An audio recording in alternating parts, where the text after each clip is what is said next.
How's everybody doing? Welcome in to Z and B Live, your unfiltered Lego podcast. You okay, Mr. Brian? Where did you get that? This showed up at my house today.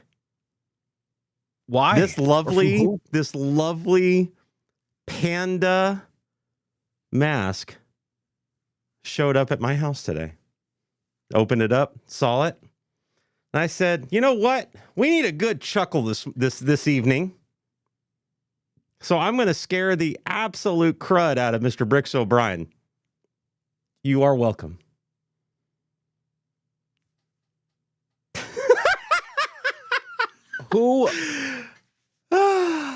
Who's responsible? Who? That would be the lovely RC Spaceport from Twitch sent me that. And I think Rich has better things to do than to Richard. you know. Hey, whatever. I mean, it was, Welcome to ZMB Live, your unfiltered furry podcast.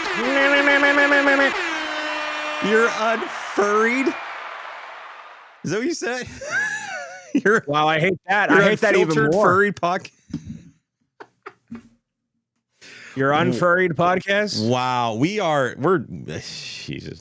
That's a whole different demographic we're not ready for.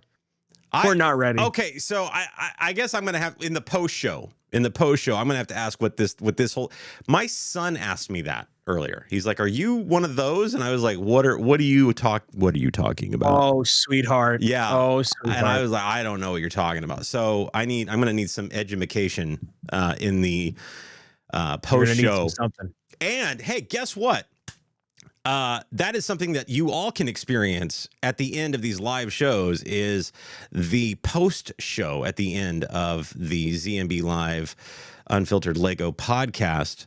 You can get to hang out with us and ask us any questions that maybe, we didn't answer during the whole broadcast, the hour-long broadcast, or join in the conversation that way, or expand upon anything that we talk about. Would love to get your opinions, or, in fact, maybe get some unsolicited or extra content that you weren't expecting or didn't really need during the post show. That also happens. But welcome in, everybody, to this wonderful Thursday evening, 7 p.m. Eastern time. This is where you can always catch us every week, every Thursday at 7 p.m. Eastern, right here on YouTube, or catch us in the replay gang on YouTube, or, Spotify, Apple Podcasts, wherever you can get your podcasts these days. Why don't you Unless we are bailing to go watch Captain America on opening night. I didn't bail to go watch it. I bailed to not go watch Captain America. And then I took advantage of the situation and went and watched Captain America on opening night, which I got to say, no spoiler review, anything like that. Good, not great. Still enjoyed it, right? I agree. And I think like even when I was talking about it, I could hear myself being more negative about it than I meant to be. But it was just because of the way I think it was. The problem is Marvel has set such a high standard of what they can accomplish that when they release something that is good, not great, it's like the end of the world, right? But I finally said this on my live stream on Twitch this week after talking about it. I said, you know what? If DC had released this movie, it would be the best DC movie has ever been released. Like, it's that good, right? But it's just not like in-game good, I don't know if you saw it or not, but I did see it. Like, it was good. Like, it was a solid movie. Like, it was a lot of setup. It had a lot to do. I compared it to Iron Man 2. Like, it reminded me a lot of Iron Man 2.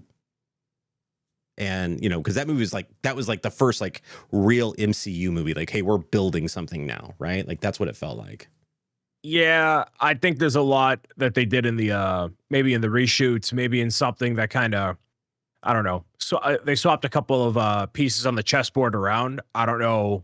It felt less cohesive than I wanted it to be, and some of the stakes, I'm like, all right, I feel like this could have been written differently, or it just could have played out differently.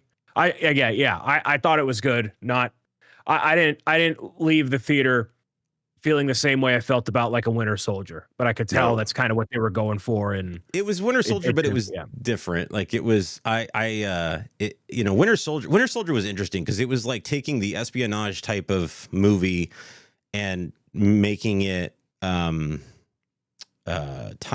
timely, but they kind of brought it up to date, right? With the action and the pacing and the style. They took a 1980s, 1990s thriller, spy thriller, espionage thriller, and like really made it a 1980s, 1990s pacing style. Like the action seemed slow. There was a lot of exposition, a lot of moving pieces, a lot of like little players here and there that pop up later just to die or something. Like you're supposed to care about this person, but then they kill them off, and you're like, that was kind of okay. Like I see now why you made a point to talk about this guy's son, like whatever, getting into the military, because you're just going to kill him, an hour and a half later. Like, okay, like it's that kind of stuff that it's like, whatever. It felt like a longer, well-polished version or well-polished episode of Falcon Winter Soldier. Like it was just like a continuation of that same feel and style, but moved into the cinema. So again, good, not great. Like it was, it was fine. I can't wait to see where they go next. Like that's what it was. It was a lot of setup. It was set up, and it was also wrapping up storylines that started 16 years ago. Like, I mean, that was kind of wild. Like you just don't expect this kind of stuff, but I can see people just kind of being a little. Luckily, it wasn't over long. Like, you know what I mean? I guess like like if it had been longer, like it really would have been a snooze fest. But the fact that it was short, concise, like they got to where they needed to go quickly and whatever, it was. I think it helped with that movie. But that being said, hey, I'm still very excited about my Tom Selleck looking Red Hulk minifig we got out of the whole deal, so I'm good with it. Like I still don't understand the minifig. I don't get it, because Red Hulk never looks like that ever. Nope.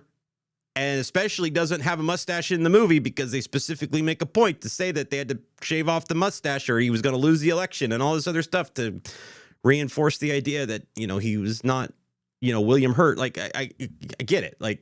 But you made a minifig that had a mustache with it for some weird and sunglasses for some weird reason. Lego, I don't know what you're doing and why you're doing it.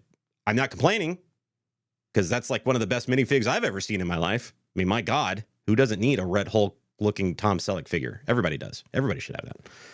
But hey, whatever. Forget about Captain America. Forget about all that. For now, put it out of your mind. Because we got more important things to talk about. Big news coming out of this week, folks. Big news. Is there? Some could say breaking news, but we won't really get into the breaking news side of it. But we are going to talk about Trolls. Mr. Bricks. Not the DreamWorks pictures. It's not that. We're not doing that. That's not that. We're not IP infringing. We're doing that. So how many iterations of this did this go through before you had to tell the fantastic artist that you work with not to use the troll hair? No, I'm just kidding. I know you didn't do that, but it was at least twice. It was just kind of baked in, and okay. But let's talk a little bit about, well, not a little bit. Let's talk a lot about your brand new announcement for this week. We finally have, so we had the announcement a few weeks ago about there was a third Pro Gamers Guidebook coming out, but we now have a title. Yes, we do. It is Pro Gamers Guide to Defeating Trolls. One of the very common occurrences that we as people in life find constantly. It's one of the main pain points that parents and kids and really everybody has talked to me about. Like, you can try to be a content creator, a YouTuber, live streamer, person existing in life, but what do you deal with on a day-to-day basis? How do you deal with this negativity? How do you navigate that? What are the pro gamer tips to defeating these trolls that enter into your life and want to ruin you and want to bring you down? And that's what the next adventure is all about. And this is actually an idea that I've had for a long time, and now feeling right to bring to fruition, because it is that important of an issue. Unfortunately, no matter what age you are or where you come from, we've dealt with these kind of people, and obviously it's going to be a very fun play on, defeating the trolls and making it larger than life with these fantastical elements. But the message is all the same, that there are ways to deal with people that try to bring you down in life. And that's what this next Pro Gamer's Guide book is all about. I think it's a fun follow-up too to Pro Gamer's Guide of how to make friends, right? Because like Yes. we've been in that situation where you're trying to make friends, internet friends, close friends in real life, and then all of a sudden you start to realize that maybe something about those particular friends that you were confiding in are not healthy for you, and I think as far as a follow-up, this is a very interesting topic to kind of be following up with. I dig it. Is that kind of like where you were going with it? I mean, obviously I haven't seen any outlines or anything with this, so I mean, I'm kind of going in blind here with what to be expected.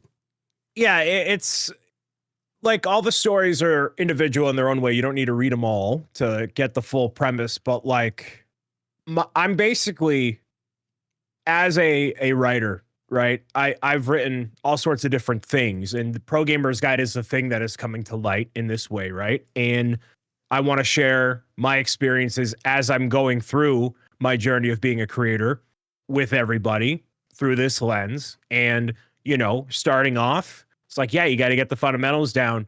And number two, you can't get anywhere in life without having awesome people helping you along the way. But then when you have this foundation and things do not go your way, and indirectly this attention happens to you, what do you do about it? So it's just kind of a natural progression of what I've dealt with, so and hopefully being a little bit of a guiding light for kids too, right? Like the books are obviously picture books, but they're meant for anybody of any age can appreciate the messaging. So it's a lot of that. How does the creative process work between you and Mr. Hinkle when it comes to the design? How does that work? Well, I'll usually so it kind of begins. It's a really weird, actually, process, and it's really enlightened me on like how creative people get to point A, B, C, D, Lego or writing or otherwise.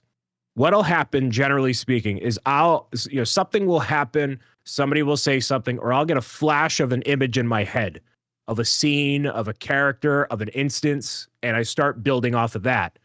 And I'll put in a specific thread that I have with, a bunch of us, and I'm like, all right, here's this random idea.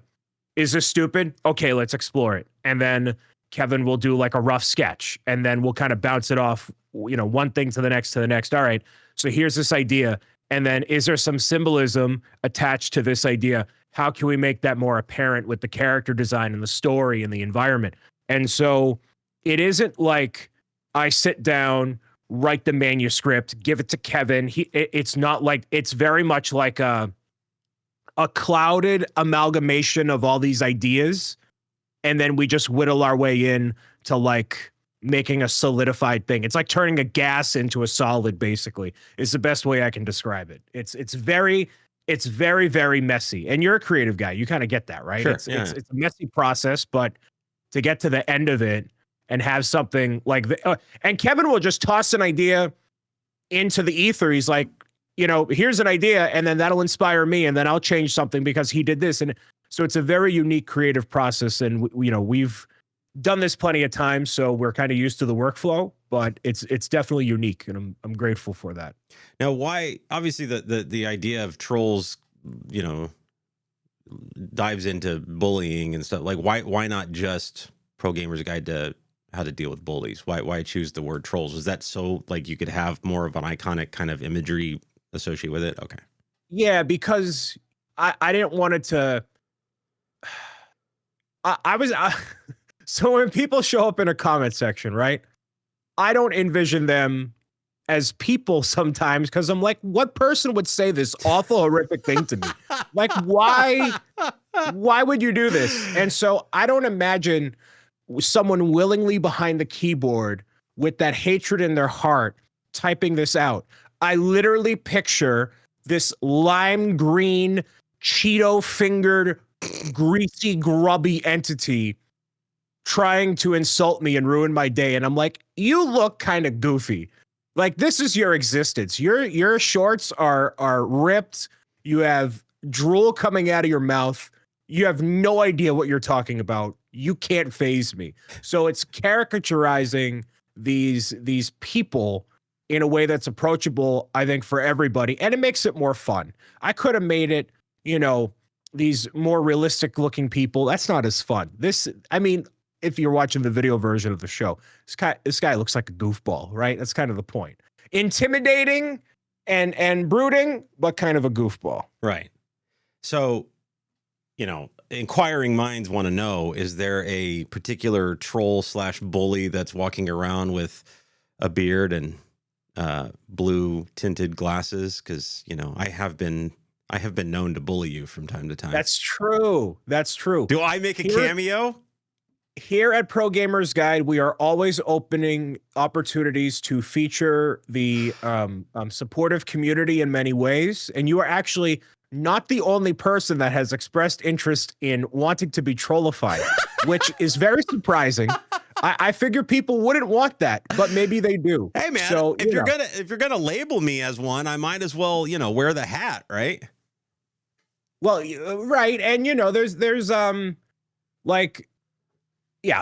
well, there's a lot of details that we're ironing out and bringing to light, but there are plenty of opportunities out in life. Well, yes. Let's talk about some of these opportunities, because you've got something kicking off on April 26th that we need to talk about. That is the Kickstarter project for Pro Gamers Guide to Defeating Trolls. And, we are not published by a Penguin, Random House, Scholastic, HarperCollins, etc. So we are summoning the might of the people to bring this idea to fruition, not just the physical book itself, but also all the goodies that go along with it. Really cool merch that we've never done before, and I don't see a lot of other people doing. Bringing a lot of artwork into the fold and making it just a really cool opportunity to do awesome stuff, and not just bring this book to life if it gets fully funded, right? And then there's stretch goals that add even more stuff to it as time goes on, as more people support it. So it really, unless we had someone dropping $1 million out of the sky, this is like the best way that we can go about making these stories and sharing them with the world. So gotcha. So is all the tier information for backing, is that all going to be revealed on the 26th, or are we going to get sprinkles of information for the next few weeks? Everything will be revealed before April 26th. So it'll be on the preview page for the Kickstarter, which, by the way, if you're watching live, you can click that link and follow the project there. So all the information will be out, so you can kind of plan ahead on, what you would like to do. Cause we've done cameo opportunities in the past, and it's definitely a lot to get people into the book and the process with that. So we'll be figuring all that stuff out. Yeah. In the next couple weeks. I love it, dude. The fact that I feel like, I don't know how anybody else feels about this, but I kind of like walk around and I'm like, dude, I know an author. Like, you know what I mean? Like, I think it's cool, man. Like, I think it's kind of dope that, like, I know somebody that is now going to be making 3 children's books, that are literally going to be publishing 3 children's books. I think it's pretty freaking cool. It's one thing to, like, have the idea and put it out into the world. Oh, I'm sorry. It's one thing to have the idea and to write it, but I know too many people that will write something or try to make something happen, and they don't do it for one reason or another. And it's not even money. It's the motivation. It's the resources. It's whatever. And this idea started January 1st, 2020. How do I do this? How do I figure this out? And all of this has been trial by fire, trying to just making mistakes along the way, but ultimately getting to sharing the message of these books. And that's what I want for everybody. Like, if you don't know how to make the thing happen, you got to take a step, one step at a time, and that process is messy. It's always going to be messy. And, we've gotten this far. So hopefully the third book is funded and we can keep doing this for years to come.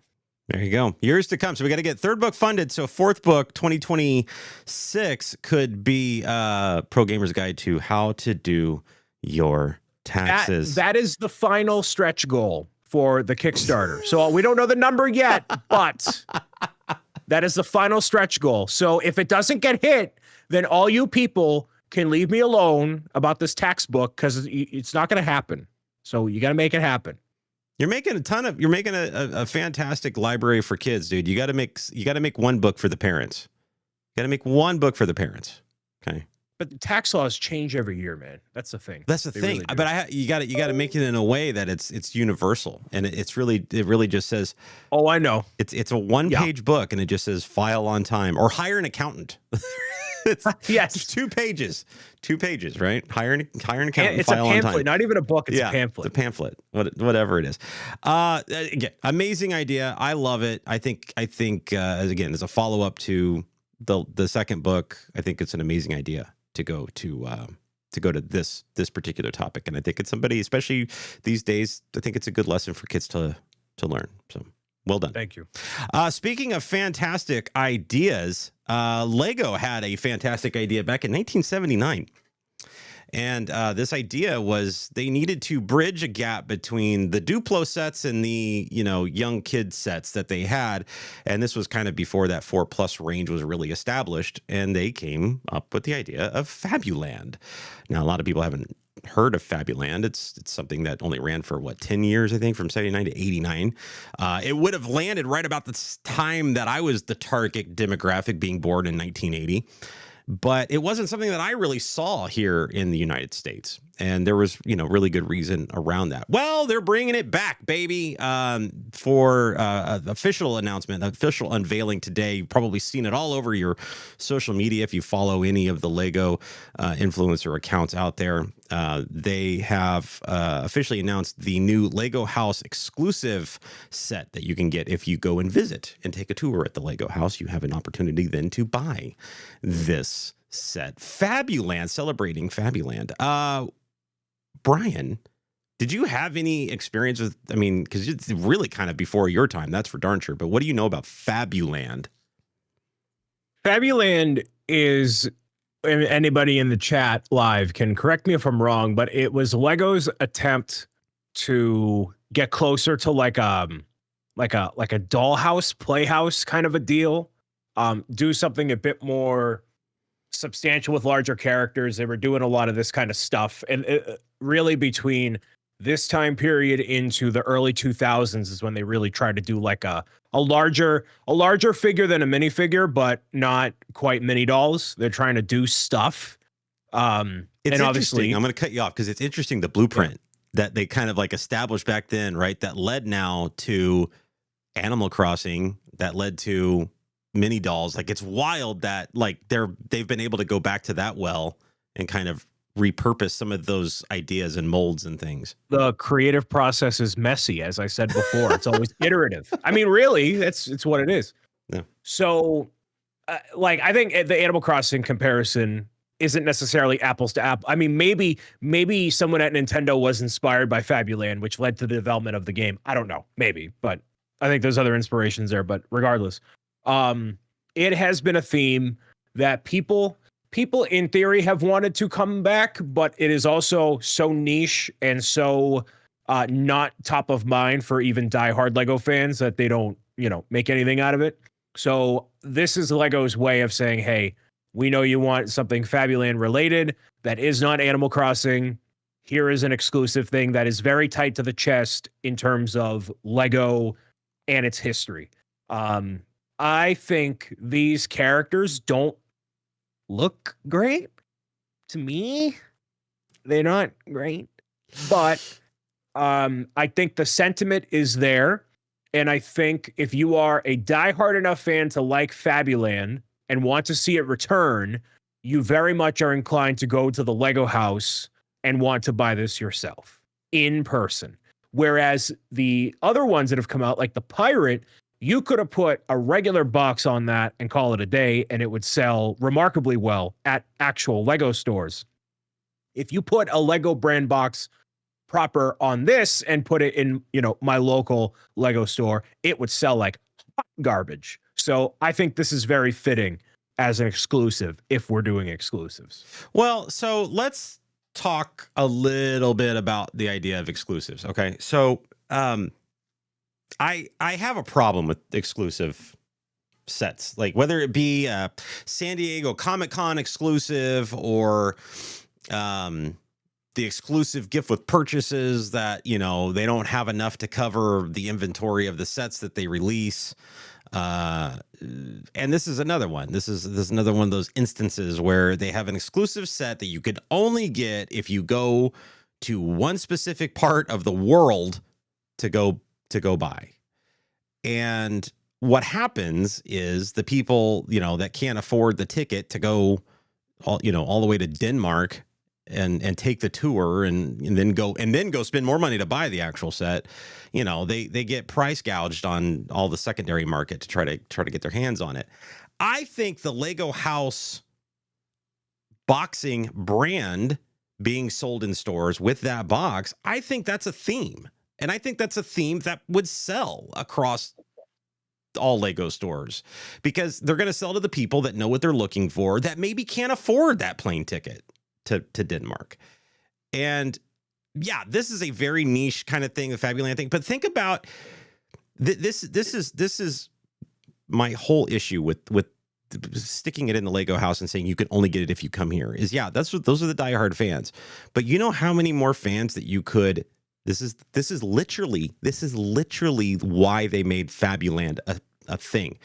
Was they wanted to bring more kids into building Lego. They wanted to make sure that they had a bridge from Duplo to the next grade of sets that they had. They needed that bridge, right? Because they didn't want to lose them. If you gave the consumer an opportunity to learn more about the toy that they're buying or collecting, right? Even somebody as old as me, who maybe doesn't know what Fabuland really was or is or whatever, even though I, grew up at the time frame with it, by offering up this historical type of theme in stores that represented Lego and Lego history, and you made it more available to people. And in the booklets, you put that information in, and people could, as they're flipping through and building the set, they can get history and information with it. All of a sudden, people are going to be more invested in these older themes and more invested in the history of Lego and respecting and appreciating what Lego did as a brand throughout all of these years, right? But that's not the point. That's not the point. But it is though, because you're getting more people into the hobby. Right. There's other things they can do there's plenty of other stuff out there to like bridge that gap.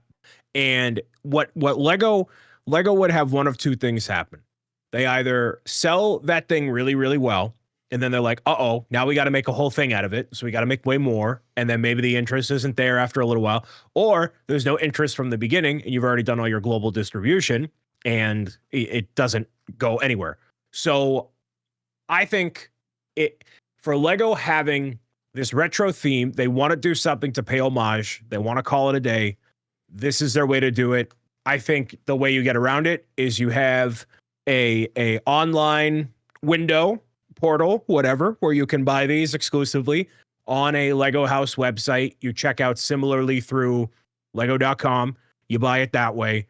But I don't see a reality where Lego can justify by any means this being something they put on shelves in Target or Lego stores or wherever. Man, an online only thing would suck, because we've experienced this so much with exclusive, limited run sets on their website, and just how overloaded that gets, the crashes, and then you get a bunch of people out there buying up multiples and then trying to resell them on the secondary market for a ridiculous amount of money. Well, if you do it like the Bricklink Designer Program, you say, look, this is going live at this exact time. Mm-hmm. We have a countdown. We love our countdowns. There's a countdown on the page for you to go here at this time to get this particular thing. This is what it is. This is how much. This is how many. This is the time. If you for whatever reason you don't prioritize, all right, I guess you didn't want it that badly. All right, done. Bye. And that's that. So I think if they do that, that's a way of getting around it, making people happy. Like, you give everybody a handout as much as you can when it comes to exclusive release like that. I think that's my biggest concern is, are they, is this helping customer relations by, locking a set behind a trip to Denmark? This Fabuland set are the people that are going to buy anything. But this goes beyond Fabuland. This goes beyond Fabuland. This is I'm going back to Pirate Redbeard, right? Like, that was a fantastic set. And the argument, yes, you could have put it in a regular Lego box and it would have sold really well. So like, oh, we have the molding machine from the Lego house. No one's buying that. Like, no one's buying that unless you're at the Lego store at the Lego house. I'll tell you what though. They did a Lego house. I think it was for VIP points, insider points, where they did a miniature, like micro version of a bunch of the Lego house landmarks, right? And it was like all in one box or something like that. And people were excited to spend their insider points on that. And I actually ended up getting a couple of them, and I gave them out to some buddies, and one of my buddies, a Lego fan, like he was ecstatic to get something like that. And, he doesn't have a major reference for it. He's not taking the tour and hearing the history of Fabuland or anything like that, but he's still a Lego fan. And having, a series, a theme of sets that could educate the consumer about their history in an interactive and building way, man, to me, it's a slam dunk, dude. And I just feel like there are a lot of AFOLs out there that do know Fabuland, that cannot afford a plane ticket to Denmark and everything that goes along with that. Like, you know what I'm saying? Like, it's available. The history lesson is you buying that Blacktron set that got put into the ether, never to be heard of again. That's your history lesson as an AFOL. Boom, right there. But they do that, right? They give us those hints at historic sets, at landmark sets, at classic sets. They give us those teases. They say, here you go. And I get it. I know. I feel like, if you are going to make the trip to the Lego house, there should, be some kind of exclusive thing or something, like a part of the deal, part of the tour that you get to, walk away with because you were there. But they don't get it for free. They have to buy this set. Like, it's not even something like you automatically get.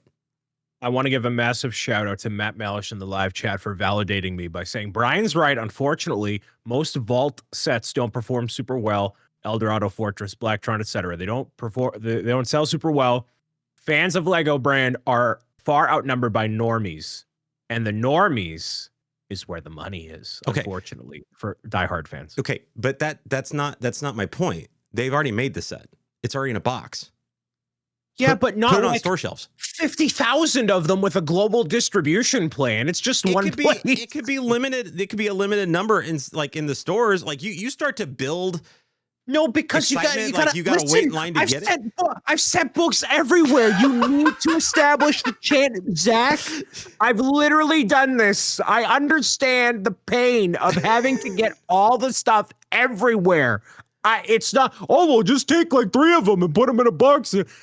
No, it's the whole process, and they're not going to do this whole process for this stupid Fabuland set that's going to sell 3 copies in the state of Massachusetts. Nobody cares. Fabuland's a bad example. It's just bringing up the idea. I'm going back to the Pirate. The Pirate is a great example, and that should have never been exclusive.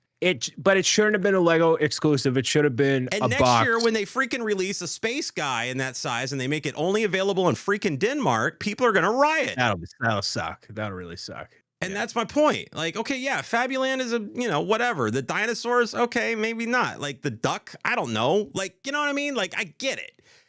There are some of those sets that are going to be, like Matt said, they're going to sit on a shelf potentially, right? But maybe don't do mass production. You're already in production on them. They're just on a smaller scale. So increase that production a little bit, get them out there. If they sell, fantastic, and the store can order more. So, Or I how like do your you idea of the online thing. Whatever. how do you feel about the Lego employee gift?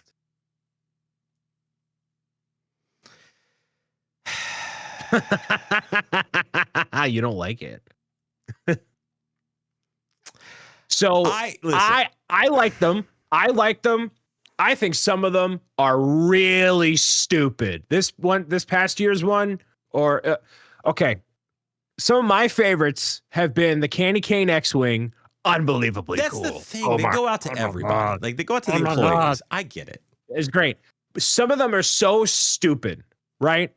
And those people, like the people working in the factory in like, Mexico, they're like, this is my job. I don't care. And they'll flip it on eBay. Like, so is it the same sentiment? Well, I feel like that's a little different because you're those people are doing a job. You're everybody, like it's available to those employees. I get it. Like to me, I get that. I don't know that the employee gift, the exclusive gift thing or whatever. What did they do? Lucasfilm did something like that recently, right? Where they actually partnered with Lego and did a brick built version of the Yoda fountain from yes, Lucasfilm grounds or whatever. But nothing about that is exclusive, and the instructions are available online. That Candy Cane X-wing, though.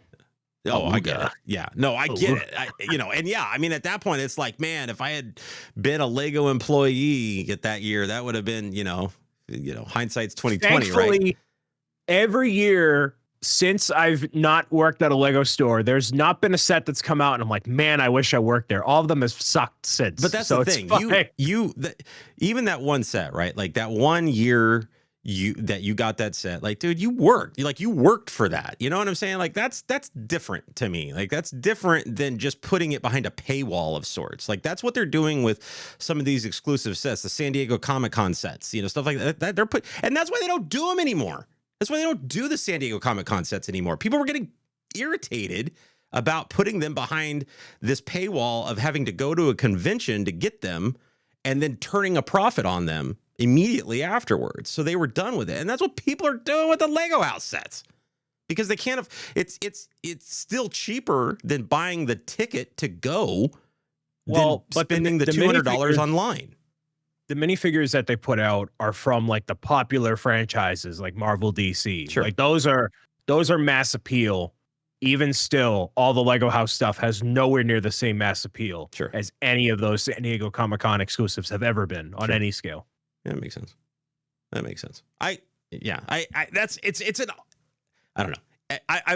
I'm back and forth on it, right? Like I get the idea of being a collector and chasing it. And it's part of your collection is to collect these white whale type of sets, these hard to find, hard to get things. And trust me, Lego is full of them. I mean, you got so many of these types of things that, trust me, I can't remember the minifig's name, but man, I was running to my the Resistance bomber set that I still had in a box and wondering if I had that one minifig that they misprinted or whatever that shouldn't have been in there and stuff, or got sent, or it was supposed to be in the box, but they didn't put it in the box, so they sent it out later or whatever it was.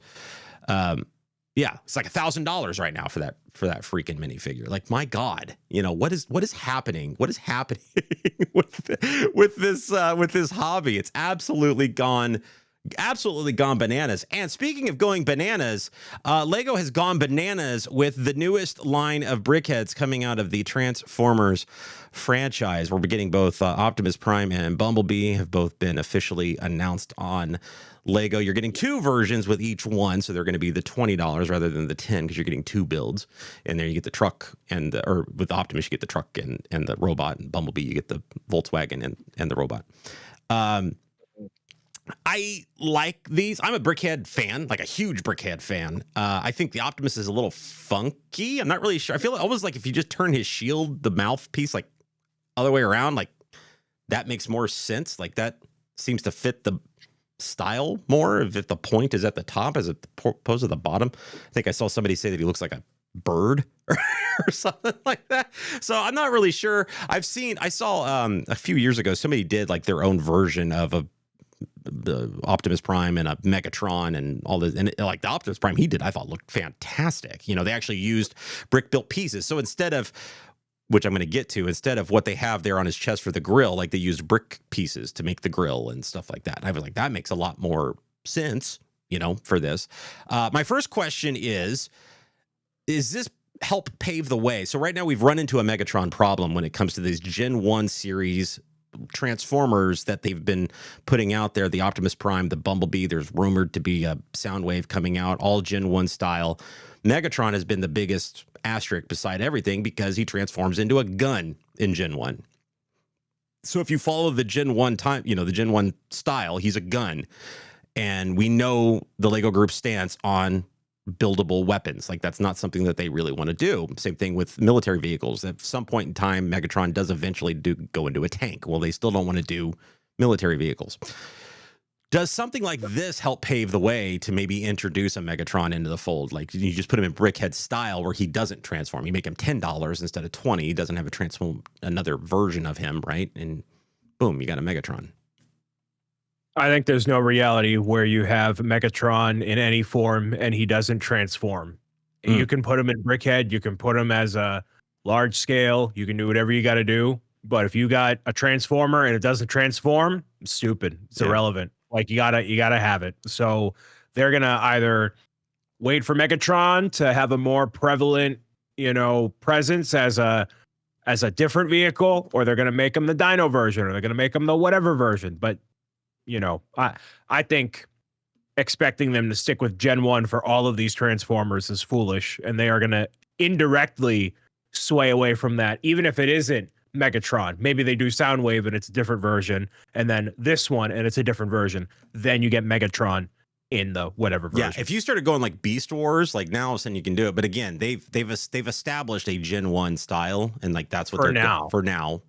Okay, I mean, and that's that's going to lead me to my next question: is Lego's not shy about going away from pre-established criteria, right?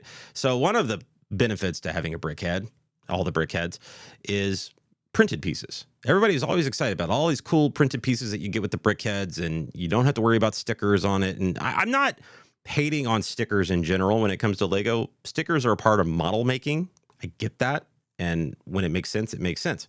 But one of the perks, one of the benefits of a Brickhead is that it's historically been printed pieces.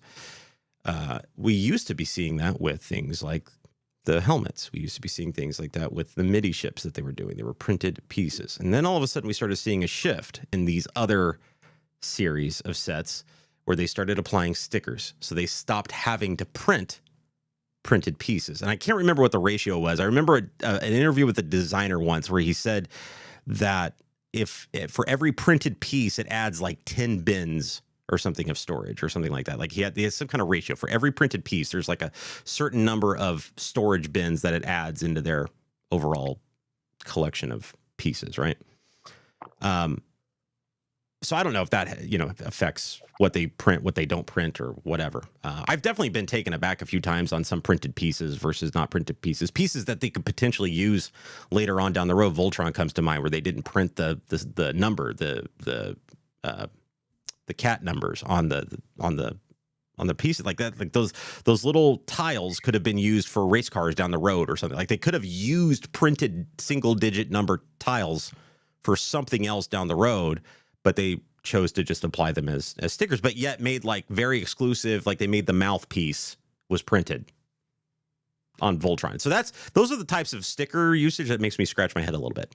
Here we go now with Transformers Brickheads, and they're introducing stickers into the Brickhead. And I clutched my pearls, Brian. I was like, my gosh, stickers on a Brickhead?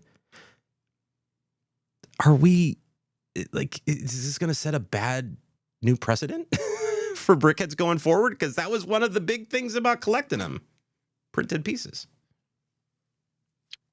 I think if you get caught up on, Brickheads and them having stickers in them, like if that's your thing, you're like, oh man, I can't believe this. I can't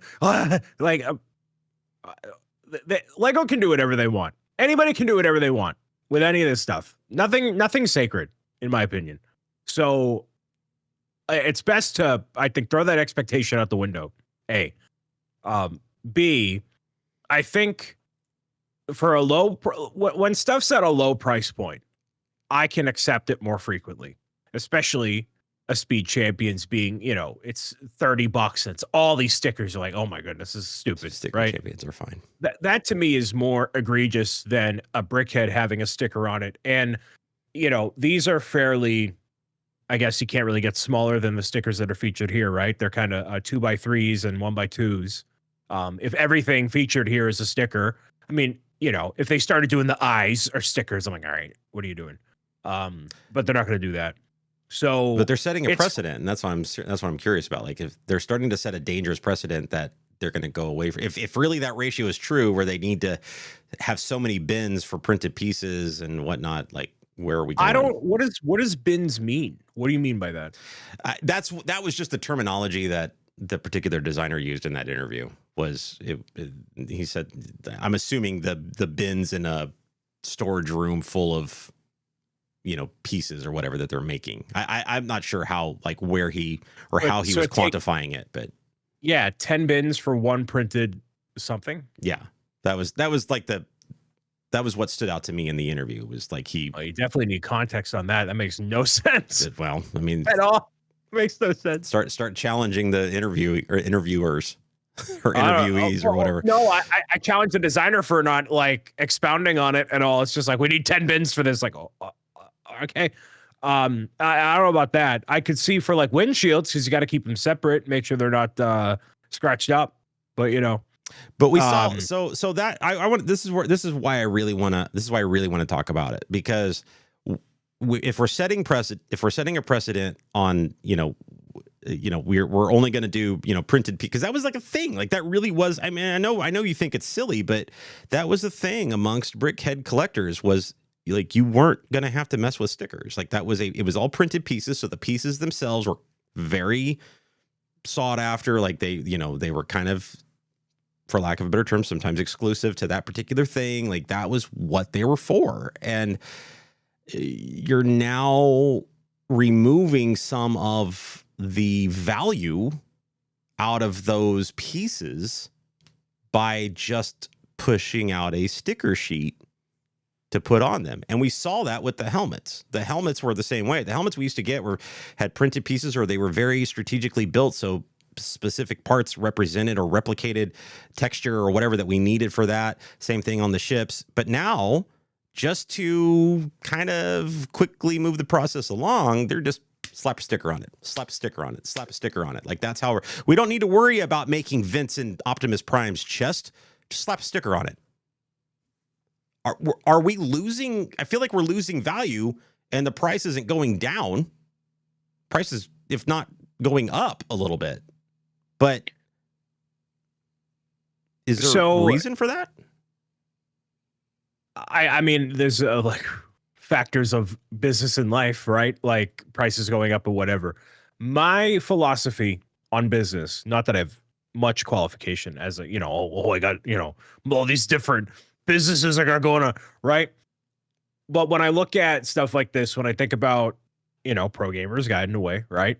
You can increase the price on a thing if A, the quality is increased, B, there's more value in what you're delivering, or C, you're taking other initiatives and expanding the business elsewhere. So if prices are going up, is it simply to raise line go up on the bar at the end of the quarter, or is it going somewhere? Are we building, pun intended, are we building towards something else that these prices are justifiably going here?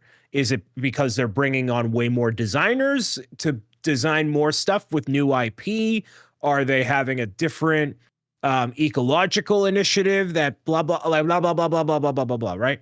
And at the heart of it, being the evil businessman, you can increase prices as much as you want to and take away the quality as much as you want to. And until it affects the bottom line, then you don't change anything. You just keep making these changes. So are the hardcore AFOLs, maybe they don't want these stickers in these, right? Or in sets in general.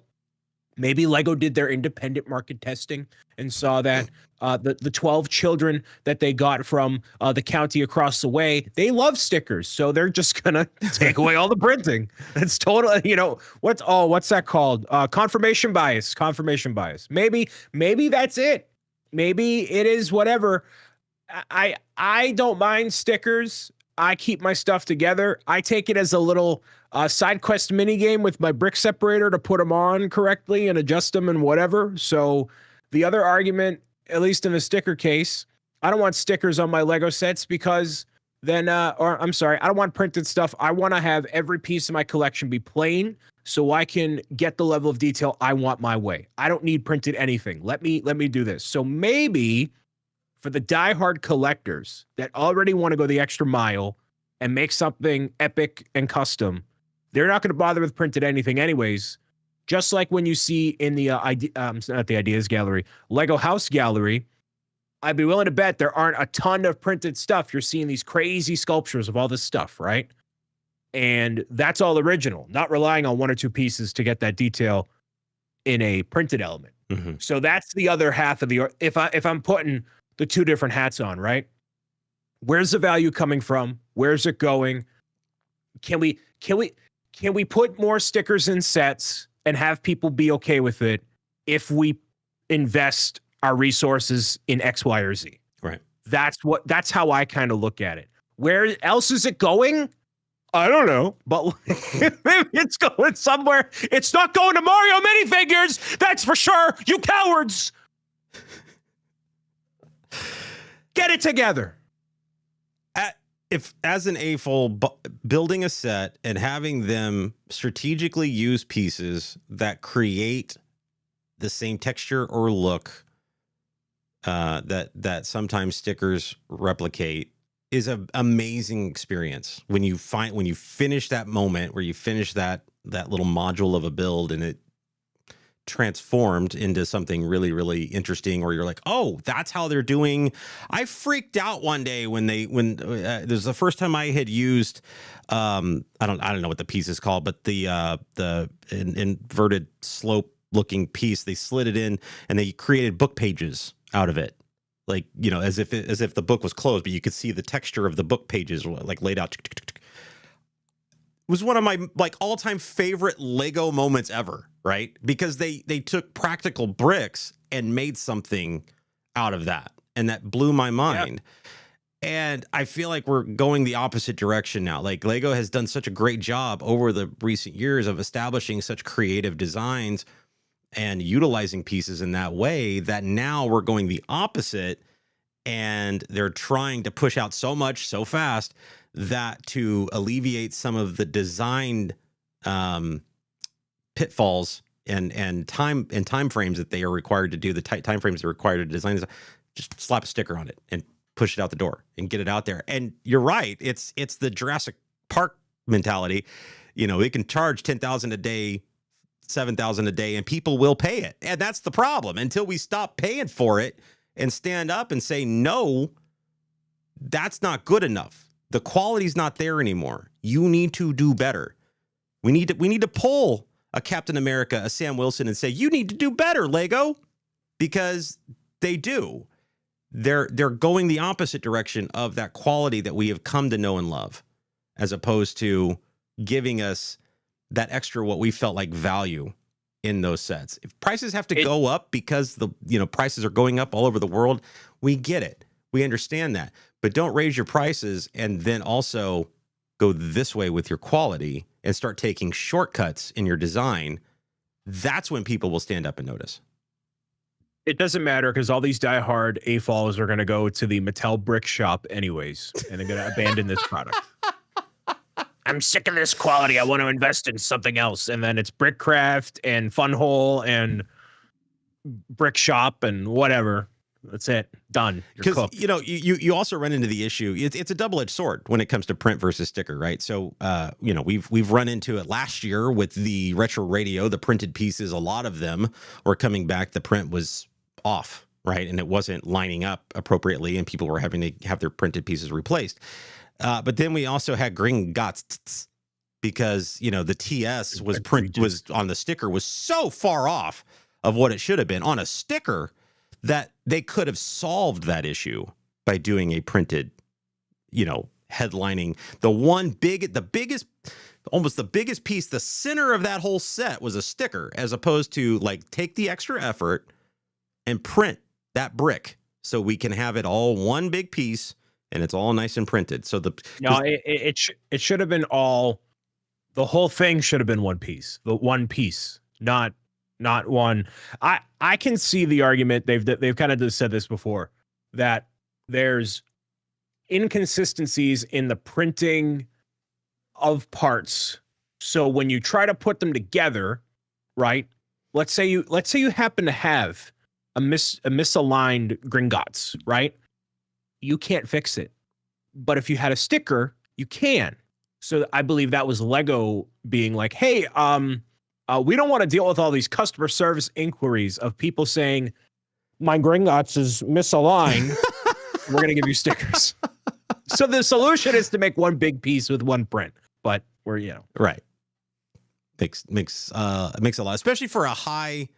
I mean, look, I know I'm harping on the brickhead thing, but like that's a high profile set. That's an expensive set. And to me, like that's where you spend some of that extra money on that. But the radio was the example that I was using as one of the instances where on a set that really relied on, you know, consistency across that printed piece, you know, or those couple printed pieces, it didn't work. And they had to go back to, I'm not sure if that was me or if that was you. That was you, because you had the apple, whatever. Do the heart. Do the heart.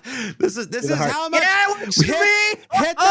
Hit those hearts, chat. Hit those hearts in chat. I don't know if it's working. I don't know. Yeah. There it goes. Yikes. Let's go. If you're watching the video, it's all hearts. Yeah. People are like, what are you guys they're listening to it after. What are you all talking about? Well, that's why you need to be here live with us with the balloons. Yeah. That's why you need to be here live with us every Thursday at 7 p.m. At 7 p.m. Eastern time, right here on YouTube. We want to see you here. And if you're live with us, that means you get to hang out with us for the post show afterwards, because we're probably gonna have a lot to talk about. I would love to invite some of the amazing humans that we have in our live chat right now to hang out with us for the post show and give us our thoughts on some of the stuff we talked about, whether or not you think that it is appropriate for Lego to be moving into the sticker realm with everything they do.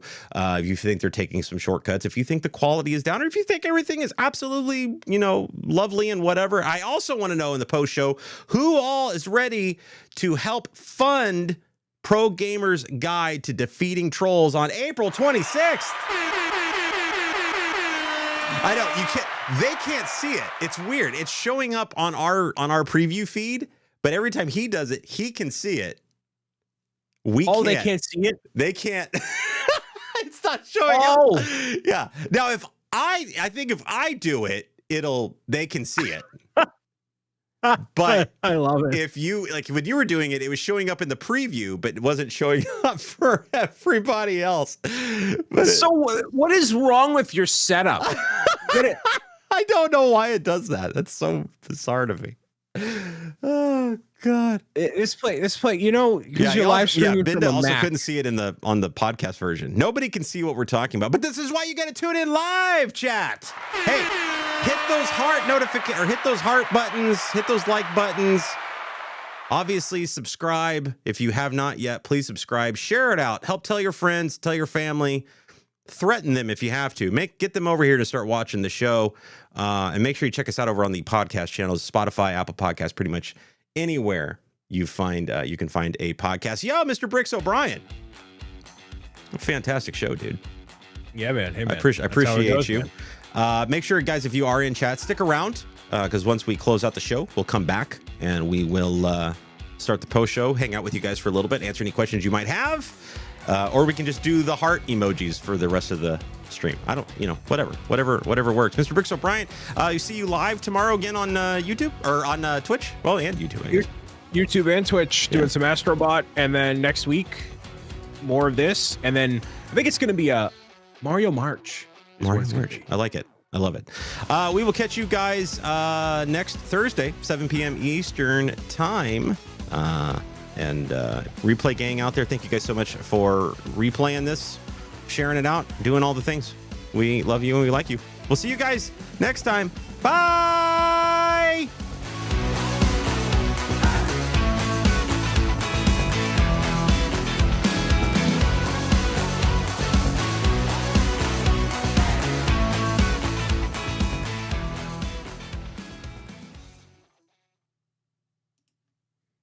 You think I want to turn them off? Why would I want to turn them off? I don't want to turn them off. I want to keep the. He's always gone. Every time we come back, he's never around when I need him, right? He just leaves. It's like he cannot wait. He cannot wait to get out. Yo, thank you guys for sticking around for the ZNB Live post show.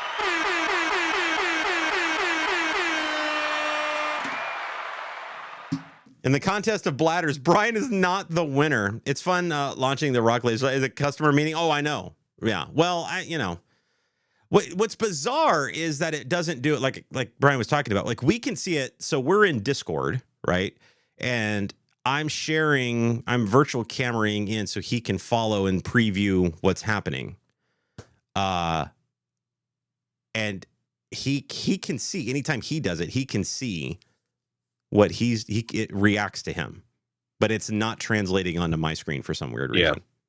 It's very interesting how they do that. You can't say that Zach just does it in his pants. What did he say? No, pivoting away from that, hey everybody, go and bookmark the Kickstarter. Post it in the chat there. Thank you for all the support. It's been a very stressful 2 weeks. Dude, there's so much to plan. There's so much going on. It's crazy. So you came up with Pro Gamer's Guide to Making, or I'm sorry, a Pro Gamer's Guide to Healthy Habits. Yes. At that point, was this a George Lucas thing where you had outlined multiple stories beyond that, or have you just kind of come up with like a new book comes up when you have a great idea about one? So. Exclusive fun fact here. Pro Gamer's Guide to Defeating Trolls was actually what book 2 was supposed to be. And we swapped the ideas around. So I have infinite what Kevin and I say. There's no shortage of ideas. Sure. Brian O'Lucas, yeah. No shortage of ideas. I know where I want the series to go in terms of picture books and beyond.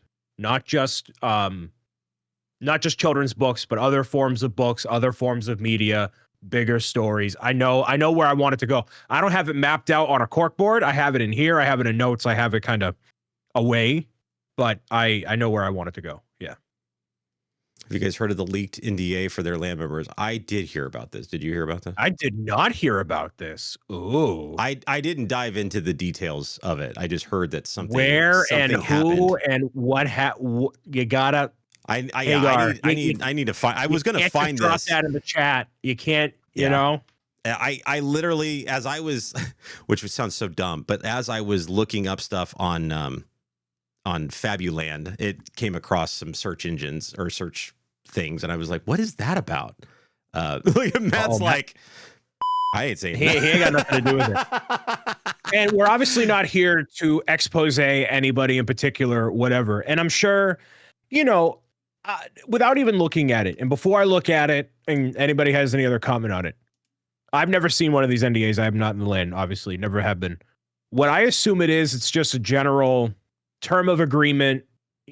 I think I've known about like what the requirements are for like a while. Like, what are you obligated to do? What are you, whatever. So I don't, and I mean, we have dealt with plenty of contracts and stuff before. So I don't know if there's anything in there that's very scandalous. It's just an agreement, and you do it or you don't. And like what in there is like breaking news? I feel like nothing. It's just an agreement. Yeah, I mean, it's as far as Lego land members being forced to sign NDAs, that's pretty Of course. standard. I don't really see that being much of a. Yeah, that's not I news. have to sign. Because I was on a shoot in January, and I couldn't post anything. Like, I was not allowed to post any images or any. Like, I was forced to sign an NDA on that. Yeah, and of course. it was pretty mundane too. Like, it was very odd, but I was like, I could not. I had to sign. I couldn't post social photos or anything like that from the shoot. So Yeah. it happens. Like, it's not a. It's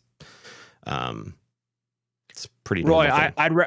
I'd rather dedicate my attention elsewhere. Would you mind briefly summarizing what the video was about? Would you mind? I know. I did a quick search, but other than seeing, like I said, I saw it earlier today. Like, Lego ambassadors are being forced to sign NDAs being kicked out of the land. I'm like, well, duh. That's normal. That is it. There's no way that's breaking news. Who is it? I don't know.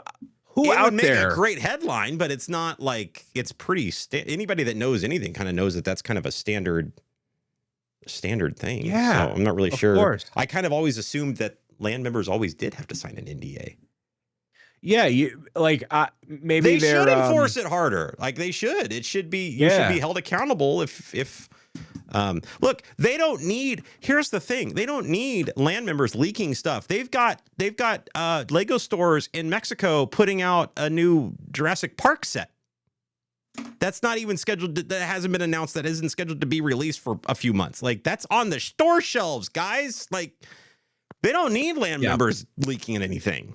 They do a great job themselves. That's a Lego store. Whoops. Yeah. So yeah, it's just one of those. It's just one of those things. It's the most obvious thing ever, dude. Like, you'll get a press release and it's like, don't share it. Of course. There's more restrictions on what counts as an official source before they can talk about it, for one. So this has always been a thing. Like, do we trust whatever platform, that's been a discussion for a long time from what I've known from people being in the network. Like, if it basically a rule of thumb, if you really want to play it safe, you only go by what's on lego.com. If it's not on lego.com, you don't talk about it. If you want to play a little cheeky, you go with the retailers, big box retailers, US or otherwise. If it's on a Toys R Us, if it's on Kmart, whatever it was, right? Mm-hmm. Fair game. Because the retail partners put it out and they're the ones selling the product. Ambassadors are just shilling it in a way. They're not selling it in their store. So, if they're doing it, then okay, I can cover it. And then there's other places that have like the watermark. If it has a watermark on it, never, ever, ever, ever, never, ever, ever. Do not touch it with the 39.5-foot pole. Mm-hmm. That is a death sentence. Yeah. So other instances are up for debate, but yeah, I think. Sorry, go ahead. I feel like I heard. I'm going to butcher this, but I feel like I heard at one point in time there was a land member that did a video of another set, and they accidentally had another set that hadn't been revealed yet in their background, like in a corner on the floor.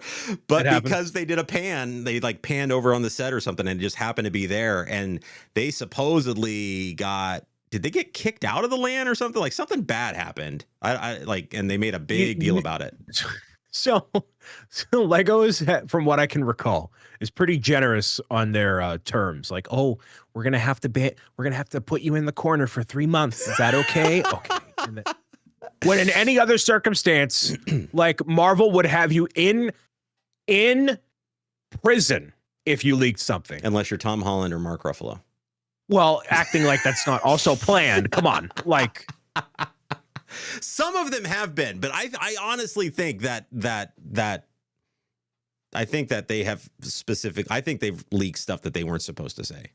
There's definitely been because there was one that it was very like they leaked the poster or something. Like Tom Holland like made a big whatever, and I was like, I know you're a better actor than this. So like this obviously is so staged. It's so bad. Land detention. How lame is that? What a stupid thing. Detention. Like it's in middle school. I love it. Last time I got detention was high school, dude. Dude, you wouldn't want me in charge of the land. I'd be like, you literally leaked our trade secret. Okay. Out. Gonzo. Yeah. No way. So yeah, I don't think there's anything of substance in whatever NDA. I never saw. Yeah, I didn't really see Hagar post like what he saw other than. Dude, he literally posted it and bounced. All right, Hagar, peace. Yeah. See ya. I dropped that. Right. That Who be sending people to the gulag? Dude, I said if anybody leaked the title of the book before I posted about it, I will ban you on every platform. No hesitation. Dude, it's literally happened before. I put something in my shop, and before I made the announcement, one of my people posted it in the open area of my Discord. I'm like, why do you think like you're better than me by doing it? Like, what do you... Shut up. Hey, man, Rube it. I have never once leaked something that Brian has confided in me. No, there's a certain... And yet he still doesn't trust me with these things. No, so, okay. I like a certain level of surprise because, and I do this with mods and friends, and like my friends don't know anything. I don't share, like the people I know in real life that have been my friends for years, they don't know anything. They don't care. So I like having people in the dark for the sake of having a surprise to give people, because stuff like this leaks all the time. So if I can be like, all right, let's say you're looking forward to the next book. Oh, I'm not going to tell you the title because you're looking forward to, I can, whatever. It's not going to, whatever. It's not like earth-shattering information. And then there's stuff we're going to talk about after the show that is actually a thing that nobody else in this live stream knows. And you're going to be like, oh my goodness, Brian. So you'll get your info. So just sit there and shut up. And I just listen. I just sit and I drink my tea when it's served to me. When it's served to you, correct. Yes. Yes. Yes. You ban people on Periscope? Wait, Periscope's still a thing? I didn't tell you what I did to Gary Smith's technically. Oh, Hagar is awake. Him, the kids. What'd you say? I said, oh, Hagar is awake. You didn't fall asleep. Good. So lovingly, Gary Smith, aka Namer, every Monday on the dot will remind me to post my live stream schedule to all the platforms at around 11 a.m. Eastern. Right? I have one of those. Yeah, you do. And he'll do it in like a cheeky way, with a little quip next to it, whatever. And it was like 2 Mondays ago. And I was in the middle of everything else, so frustrated. I'm like, oh, I got all the balls bouncing around the court, right? And then he's like, you need to put out the schedule, right? And I'm like, it turns out he placed an order for his collectible cards that he's entitled to as a Pro Gamers Guide fan club member. So I took the cards, put them in the heavier plastic cardstock, and I wrapped it with saran wrap, and then I wrapped it with tinfoil, and I wrapped it with saran wrap, and I wrapped it this big, and I put it in a mailer, and I sent it right off. Because that's how I feel every time you message me. I've done this schedule every single time for years, now, and you still message me. Who's the troll now, Brian? That's why I'm entitled to write this book, because I know. All right? I'm going to show you what it looked like. I need one of those. I need my own Gary. Who wants to be my Gary? Who wants to be my Gary Smith? That reminds me that I need to put out social hits and schedules. And oh my God, that looks like a big ball of cocaine. That is so getting flagged at the post office, dude. They are tearing into that before that ever sees anybody's hands. That is absolutely 100% getting knifed. And somebody is opening that up to make sure that there is not cocaine in there. That looks like a drug shipment. 100% looks like a drug shipment. I didn't realize that. I just put it in a mailer and a. Homeboy is like drug cartel here. Pro Gamer's Guide to Drug Cartelling. Boy, if you had sent that to Canada, oh no. No. It'd be too expensive. It'd be too expensive. Wow. That's amazing. Yeah, I need So that. I need one of those. I wondered if Pro Gamer's Guide to my mail's Smuggling. been a Yeah, little. that's what it is. My mail's been a little bit delayed, and I'm like, what? Nobody's contacted me. I mean, I have USPS verified mail, right? So they got my information. I'm registered with the blah blah blah blah blah blah. No, nobody said it was a bad thing. It didn't get sent back. It got delivered. So clearly, it was fine. Oh, okay. Yeah, it got delivered. He opened it. He messaged me. It was like. So Gary, it didn't already have like a giant like knife thing in the middle. It might have. I don't know. Let me see. Oh, if you had sent that to Eric in Canada, first of all, it would have had to gone by horse and buggy. And it would have taken 3 months to get there, and it would have been at least $700 to ship it. So he 100% said cocaine. two days ago, he said. That's why they call me Bricks O'Brien, by the way. Just so you know.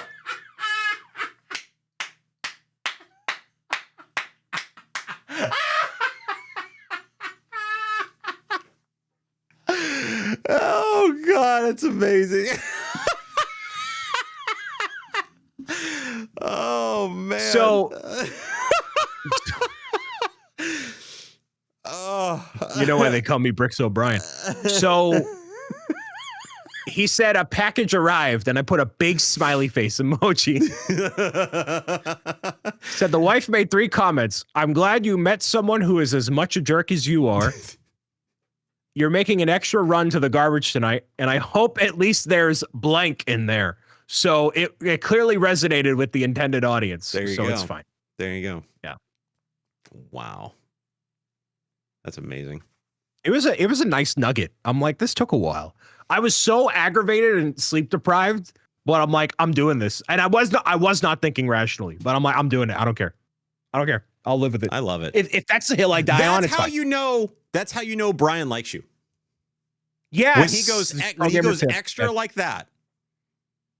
If he goes out of his way to troll you, you know that you are actually in his good graces, right? Yes. It's when he's short and very nice, and just not even nice, just pleasant. Very just middle ground and punctual. Yeah, that's when you got to be worried. Yes. Should have thrown some flour in there. I wasn't adding any.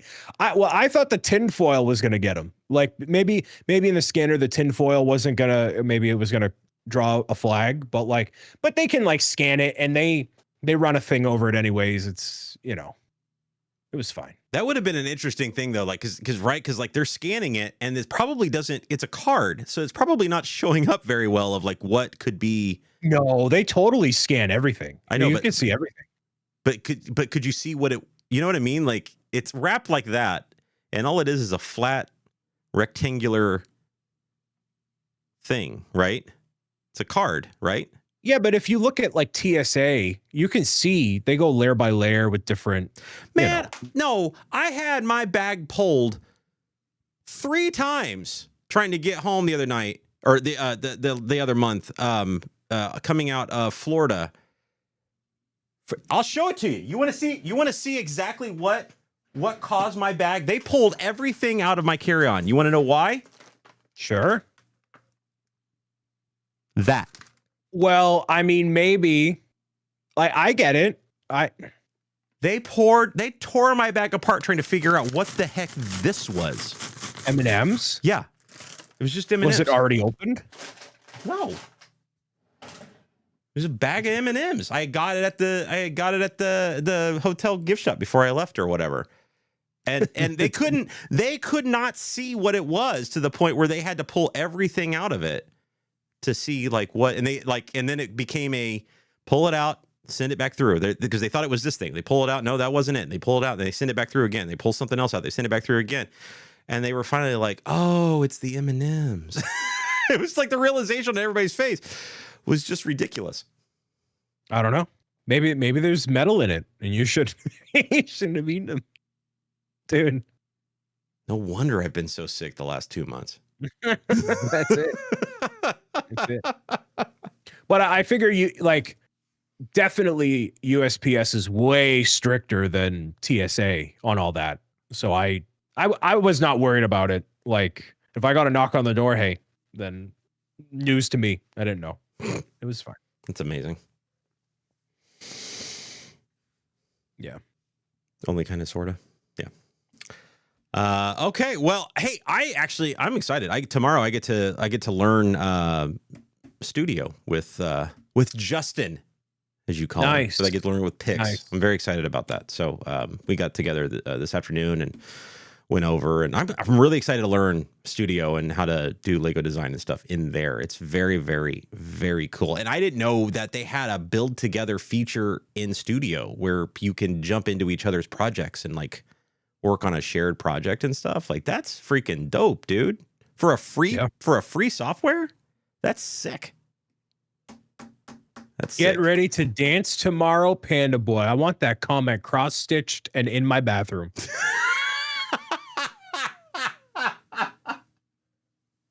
Hey, listen, I'm not getting up unless there's a ton of hype in chat. So you can play Gloria Estefan as much as you want. But unless everybody else is participating in chat, I ain't getting up. So even with the panda, I'll sit there and build with the panda hat on. Work on my Gundam tomorrow with the panda hat on. All right, we're getting out of here, guys. Thank you so much for being here. I appreciate you all. You guys are freaking rock stars. We'll be back next week for more shenanigans for you. So, oh, I see it.